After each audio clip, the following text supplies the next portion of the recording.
રાધે રાધે. ફરી એકવાર આપનું હાર્દિક સ્વાગત છે ઘણા સમય બાદ આપણા આજના વ્લોગમાં. આજથી પવિત્ર ધનુર્માસ શરૂઆત થઈ ગઈ છે. તો આજે 11ના દિવસે આપણે આપણા આશ્રમ બાંકે બિહારી ધામ બોરડી આવ્યા છે. ઘણા દિવસ બાદ આ વિડીયો આવ્યો છે, કારણ કે હમણાં સત્સંગમાં થોડી રજા હતી અને થોડા સામાજિક કાર્યો પણ હતા, એટલે બ્લોગ ના બનાવી શક્યા.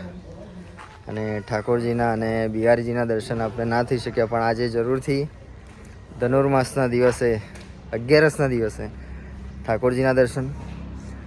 બોરડી આવે પહેલાં આપણે ડાકોર રણછોડજીના દર્શન કર્યા. તો આજના વિડીયોમાં આપણે રણછોડજીના પણ દર્શન થશે, એમની મંગળા આરતીના દર્શન થશે અને આપણા બાંકે બિહારી એમના પણ દર્શન થશે.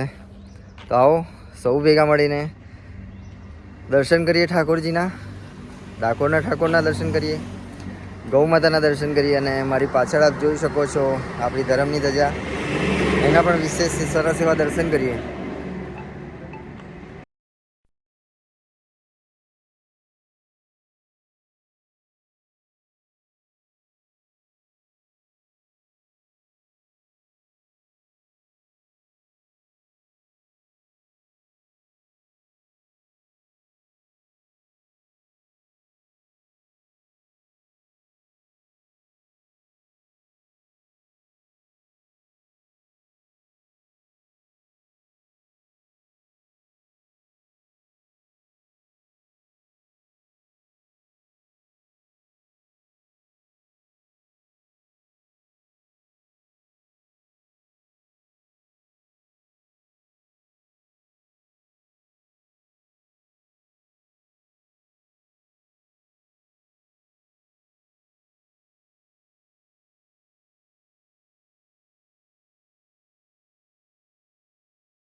તો સરસ એવા દર્શન બાદ આપણે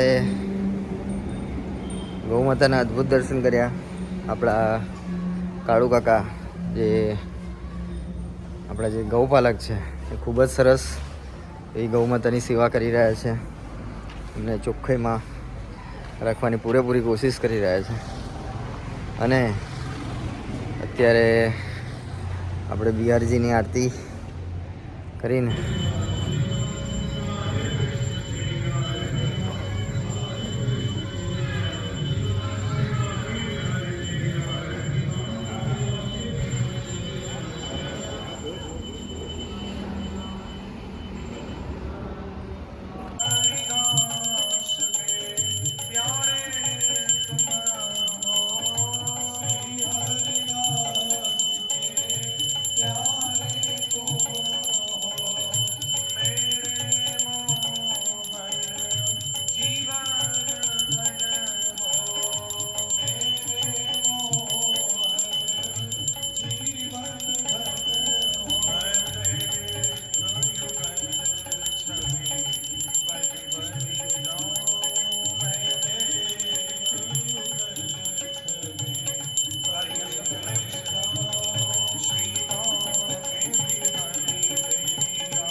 તો જે આપણે આના પહેલાંના વિડીયોમાં આપણે જોયું હતું જે ગૌ માતા માટે જે ઘાસ કરવાનું છે એ ખેતર જોવા ગયા હતા.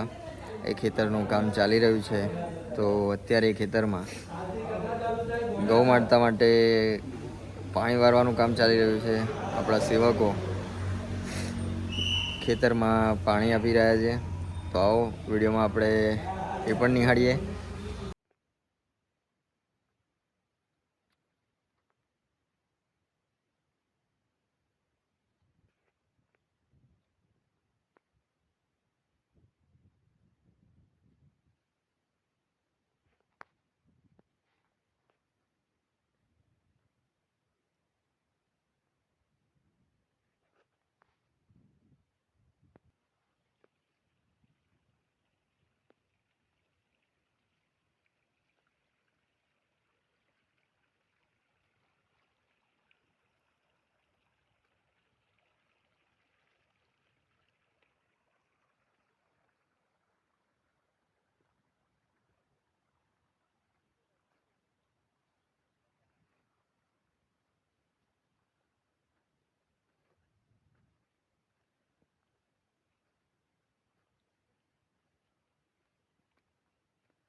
તો આ વિડીયોમાં મારા શ્રીએ પણ થોડી આવતીકાલની કથા માટે ધનુર્માસ માટે જે સ્પીચ આપી છે. તો આવો આપણે સૌ ભેગા મળીને સ્પીચનો પણ આનંદ લઈએ.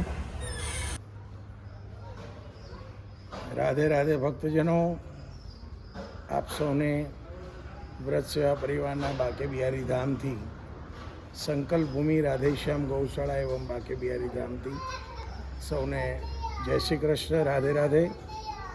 આજે ધનુર્માસનો મંગલ પ્રારંભ થયો અને એ દિવસે આપણે બિહારીજીના દર્શન કરી પાવન થઈ રહ્યા છે દિવસનું. અને આપણું નક્ષત્ર અને ગૌ સેવાનું આ કાર્ય જે સતત ચાલતું રહે છે ઠાકોરજીની કૃપાથી. તો એવા પ્રેમી ભક્તો જેને ઈચ્છા થાય, સૂર્યકિરણનો કૃષ્ણ ભજન મંડળ મુખ્ય યજમાન બનીને તો ટેકો કર્યો જ છે, પણ આપણે બધા જ નાનો નાનો ટેકો 7 દિવસના દૈનિક યજમાન બનીને અવશ્ય કરીએ. ધનુર્માસની આપ સૌને બધાને મંગલ શુભેચ્છાઓ આપું છું. ધનુર્માસમાં ખૂબ ભક્તિ કરીએ, ખૂબ હરિનામ સંકીર્તન કરીએ, પ્રભુનું નામ લઈએ, ભજન કરીએ અને પ્રભુ આપણને એના ભજનમાં લીન બનાવે એવી બાકે બિહારીજીના ચરણોમાં પ્રાર્થના. આપ સૌની પાસે સંસ્થાનો નંબર હશે, એના ઉપર કોન્ટેક કરીને અવશ્ય યજમાન બનજો. આવો, આપણે બધા જ બિહારીજીના તો દર્શન કર્યા, પણ જોડે જોડે ધર્મધજાના દર્શન કરીએ અને આજે એકાદશીના દિવસે આપણી રાધેશ્યામ ગૌશાળાના, આપણી ગૌ માતાના દર્શન કરીને ધન્ય બનીએ કે જ્યાં ગૌ સેવા દ્વારા ગાયોથી મળતું દૂધ પણ કેવલ ભક્તોની સેવા માટે વાપરવામાં આવે છે. તો ભક્તજનો, આવો આપણી મહાકાળીની ધજાના દર્શન કરીએ. મા પાવાગઢવાળી મારી કાળકામાં આપ સૌના જીવનમાં આનંદ કરાવે. બાકી બિહારીજીની ધોળી ધજા આપ સૌના જીવનમાં ખૂબ આનંદ કરાવે. બિહારીજીના ચરણોમાં પ્રાર્થના, રાજાધિરાજ રણછોડરાયના ચરણોમાં પ્રાર્થના. આજથી ભગવાનને ખીચડાનો ભોગ ધરાવવામાં આવશે. ભક્તજનો, ગૌ માતાના દર્શન કરતાં કરતાં આપ સૌને મારું ભાવભર્યું નિમંત્રણ છે. દરેક ભક્તોને જાહેર આમંત્રણ છે કે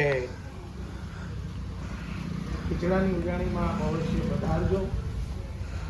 ધનુર્માસમાં કર્મબાઈનો ખીચડો ભગવાનને ધરવામાં આવશે અને કર્મબાઈના ખીચડાને ભગવાનને ધરીને આપણે બધા જ પ્રસાદી લઈશું. આપણી સુંદર ગૌશાળાના દર્શન કરીએ. ભક્તજનો, આ ગૌશાળા આપ સૌના આપેલા દાનથી ગૌ માતાની સેવા કરી રહી છે. એવી ગૌ માતા રાખી છે અને ગૌ માતાની પ્રસન્નતા, ગૌ માતામાં 33 કોટી દેવતાઓનો વાસ છે. અને આપણે સૌ કોઈ સત્સંગ અને કથાના માધ્યમથી સેવા અને સ્મરણના જ કાર્ય આપણે સૌ કરી રહ્યા છે. ઠાકોરજી આપણને બધાને નિમિત્ત માત્ર બનાવ્યા છે. ગૌ માતા રાજી થઈને આપણા ઉપર ખૂબ આશીર્વાદ અર્પણ કરે. સર્વે દાતાઓને ખૂબ ગૌ માતાના આશીર્વાદ ઉતરે. ભક્તજનો, ગાયોનો વંશ વેલો સતત વધી રહ્યો છે. આ 15 દિવસમાં 2 ગૌ માતાને વાછડી અને 1 નંદી પધાર્યા છે અને એના ખૂબ આશીર્વાદ આપણા ઉપર ઉતરી રહ્યા છે. સતત ગૌ સેવા બાકી બિહારી ધામમાં ચાલી રહી છે. ગૌવંશનો વધારો થઈ રહ્યો છે. એમ આપણે ગાયોની સેવામાં પણ ખૂબ વધારો કરવો પડશે. ગૌ માતાને લીલા ઘાસની ખૂબ આવશ્યકતા છે. પણ આજુબાજુના 20-30 કિલોમીટર સુધી ક્યાંય લીલું ઘાસ અત્યારે મળી નથી રહ્યું. બસ આવતીકાલથી શરૂ થતી કથાના માધ્યમથી ખૂબ મોંઘું ઘાસ છે અત્યારે. પણ ભક્તો દ્વારા અવશ્ય ગૌ માતાને એની જરૂરિયાત પૂરી કરીશું અને આપણી ગૌ માતા આપણા ઉપર ખૂબ આશીર્વાદ વરસાવે. આપ સૌ કોઈ પણ ગૌ માતાના દર્શન કરીને ધન્ય બન્યા હશો. ઠાકોરજી આપના ઘેર ખૂબ આનંદ કરાવતા રહે એવી પ્રભુ ચરણોમાં પ્રાર્થના કરીને આજના આ લાઈવને વિરામ આપતા પહેલાં ફરીથી આપને ઘોડાસરની કથામાં અમદાવાદના આંગણે આયોજિત ધનુર્માસની પ્રથમ કથાને શ્રવણ કરવા મારું ભાવભર્યું નિમંત્રણ છે. ભક્તજનો, અવશ્ય પધારજો. ને ન આવી શકો તો ગીતાસાગર મહારાજ યુટ્યુબ ચેનલ અને લક્ષ્ય ચેનલના માધ્યમથી અવશ્ય જોડાઈને સેવા અને સ્મરણ જગતમાં કરવાના 2 કામ કરવી તો જન સેવા કરવી અને લેવું પ્રભુનું નામ. પ્રાતસ્મરણીય પુનિત મહારાજના આપેલા મંત્રને આપણે સાર્થક કરી. સૌ ભક્તોને પ્રેમપૂર્વક રાધે રાધે. જય શ્રી કૃષ્ણ. આપણે સૌ ભેગા મળીને જે રાહ જોઈ રહ્યા હતા સત્સંગની, આટલા દિવસ ઘણા વેકેશન, લાંબા વેકેશન બાદ આવતીકાલથી કથા ચાલુ થવાની છે. તો સૌ ભેગા મળીને આવતીકાલે બપોરે 1 વાગે કથાની પોથી યાત્રા છે. તો તૈયારીનો વિડીયો આજ સાંજે એ પણ આપણા મારા યુટ્યુબ ચેનલ દ્વારા જોવામાં મળશે. તો અત્યારે આપણા આવા ને આવા અવનવા વ્લોગ જોવા માટે આપણી ચેનલ કશ્યપ પ્રજાપતિ બ્લોગર એને લાઈક કરો, શેર કરો, સબસ્ક્રાઈબ કરો અને આપણું Facebook page Kashyap Prajapati blogger એને પણ લાઈક કરો. જય શ્રી કૃષ્ણ. રાધે રાધે.